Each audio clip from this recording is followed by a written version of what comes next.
Apparently, Marvel has finally cracked the code on how to make a Blade movie. Like it was a challenge to figure out how to make Blade fight vampires.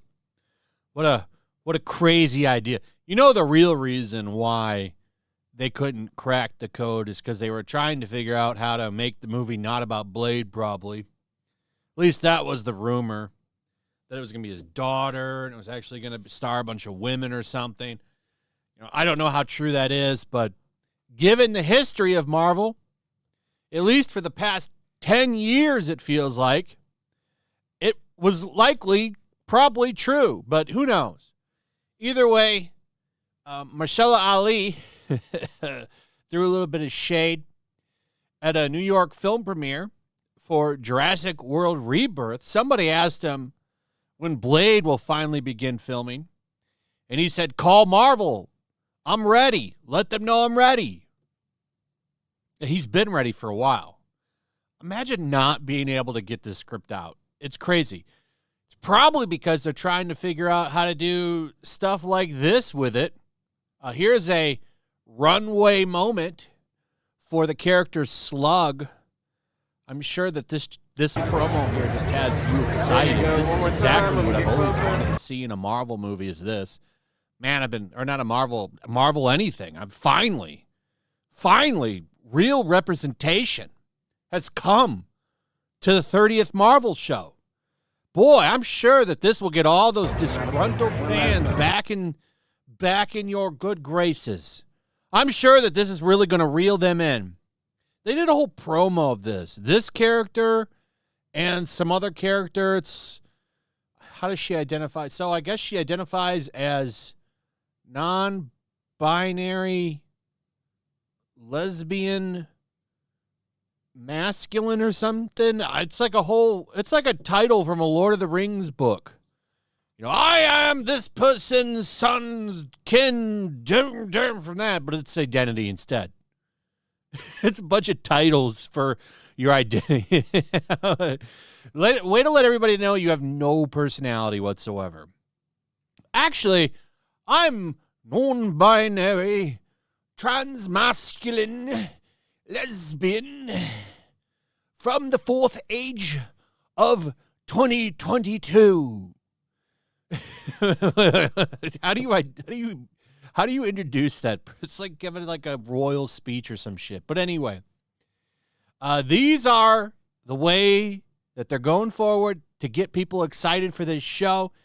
Then they also trot out Robert Downey Jr. again. This, I guess, is from today. I don't know. Maybe it's from a couple days ago, but it's the first time I'm seeing it. This is from MCU The Direct, sharing this. This totally natural scene where she's just laying in bed and Robert Downey Jr. calls her. Uh-oh. Good morning.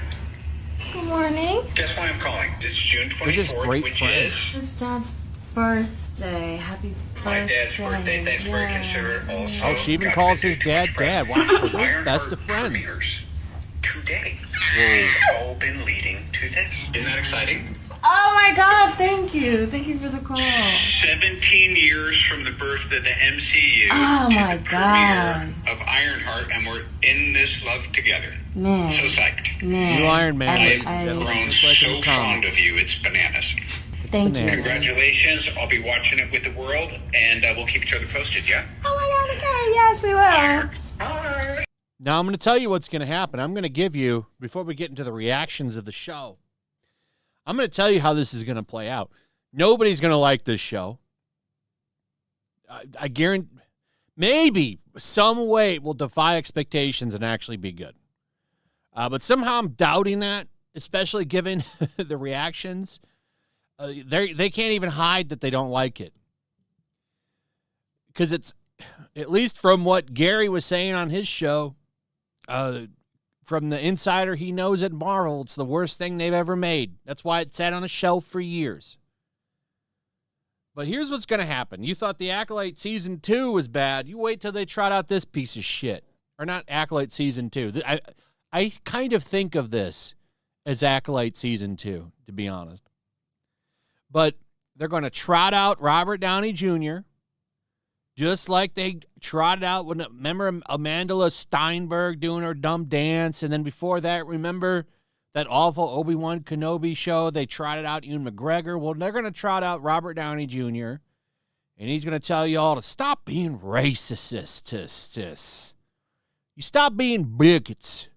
You enjoy that Ironheart show. Once the criticism comes out, they're going to trot his ass out. Because, I mean, why not? We need you to do a promo. They paid him so much damn money to be in Doomsday. They're going to trot his ass out, and he's going to shame everybody, just like Marvel's been doing with Star Wars. Because this show is not going to be good. Here's from MovieWeb. So this is the good part of the show, is the diverse cast. But the show itself sucks. Ironheart fulfills low expectations with a weak narrative, poorly written characters, and dull action. But it will arouse the ire of trolls who target Disney's diversity efforts. So it's a shitty show, but when people criticize it, they're actually in the wrong because, well, the show's diverse. You shouldn't criticize it. What? They're going to be calling everybody racist when this show comes out. I guarantee you, everybody's going to be racist again because it's a regular thing at this point. And it's funny that it's only horrible shows that this happens with. Isn't that funny? Like, every other show gets a pass. That's good. Like Game of Thrones, House of the Dragon. That show, everybody likes it, even though they did race swaps and shit in it. But, you know, they give those shows a pass. They get a pass. Okay, the racists, they save all their energy for these shows. It's just stupid. Who falls for this shit anymore? Who falls for this shit anymore? So, this is a HuffPost article. Dominique Thorne's Ironheart is a testament to this Marvel staple's legacy because she's the first black woman to suit up in the Iron Man armor. Who is War Machine? Does he not? He's the first black person to suit up he's put Tony Stark's armor on before. But hey, he's not a woman, so it's different. I love how they just ignore him, and they ignore that. For the most part, fans like him. I've always liked War Machine. I remember when he first showed up in Iron Man comics back in the 90s. But no, this is the defining moment. This is the real progressive moment right here because it's a woman. So stupid. She's not even in Iron Man's armor. She's in the tech suit that she stole from MIT. If they're going to use that in the show. But here's some of the reactions. This is what you've been waiting for. Let's go over some of them here. And they all kind of have the same theme. Not very good. Ironheart is pretty solid with good performances, but doesn't quite soar since it really takes a while to get going, and the villain isn't great. Although the final is well worth the watch. I've seen all 6 episodes of Ironheart, and it's not good. It becomes obvious very quickly why Marvel decided to dump this on Disney Plus 3 episodes at a time. Can't fault the cast, but none of them were given much to work with. Ironheart delivers an insanely fun story that perfectly blends tech and magic. Dominique Thorne is a force to be reckoned with. So this guy liked it. Said it's filled with Easter eggs and crazy surprises that'll change the world of the MCU forever. Which is Mephisto, by the way. Spoilers. If you don't know, though, I don't know how you have missed that one. It's been all over the place. And it's still crazy to me that they're bringing him in here. You would think that he would show up in a Ghost Rider thing. But no, he shows up here. And I'm guessing she probably makes a deal with him for the magic powers that she's using in this show. If that's her soul or not, I don't know. I'll find out because I'm probably going to watch this thing. God. Ironheart is a fine series. I really wanted to love, but came away not feeling much. visual effects, action, and some new additions of magic mythology to the world of the MCU stand out. But the character arcs feel at a standstill by the end and don't go anywhere. So that's kind of the running theme. The show sucks, but they have to be careful on how they word that show. Or how they word that the show sucks. They have to be careful about that because you could end up pissing off Marvel and then you don't get that access no more. But it's funny. See, the ending's good.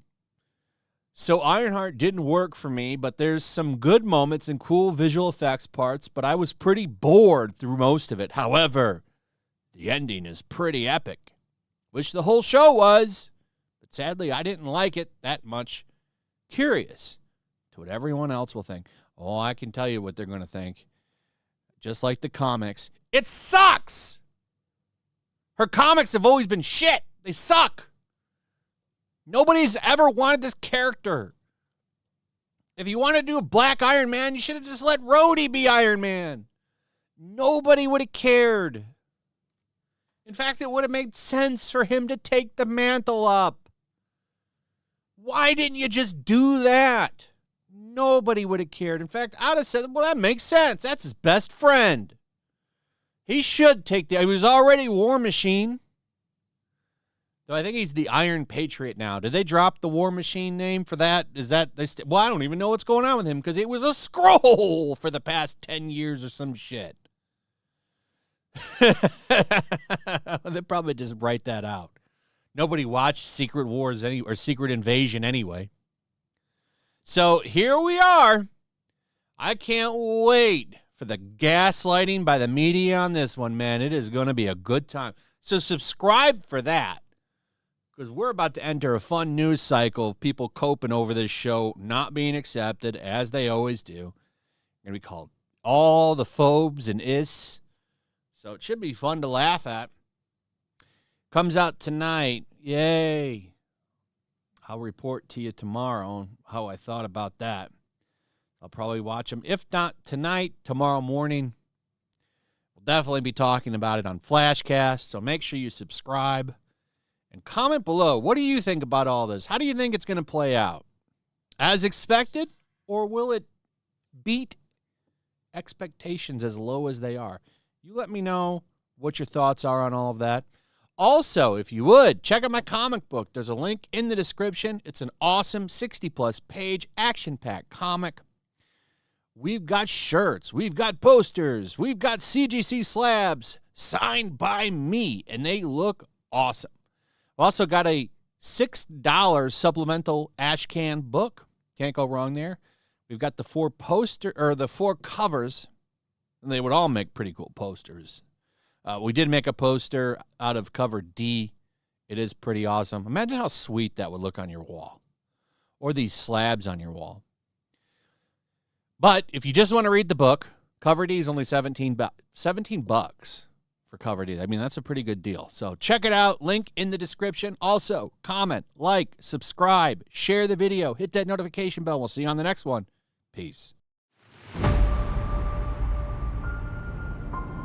The year is 1945. World War II rages from the halls of Buckingham Palace to the shores of the Nile River. Even now, the clash between freedom and tyranny is about to boil over.